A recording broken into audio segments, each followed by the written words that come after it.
Друзья, здравствуйте! Приветствуем вас из деревни Терентейка. У нас на улице начался сезон дождей, по этому поводу мы перебрались в дом.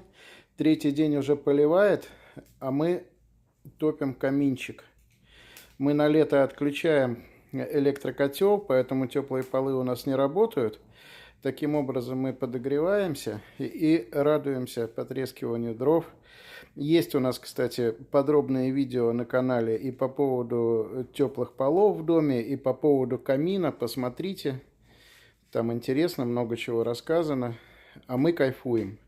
Одну вот такую вот корзиночку уже истопили. Сейчас вторую топим. Каминчик прогревается, на 2 суток его хватает, но мы все равно каждый вечер подтапливаем, потому что просто приятно.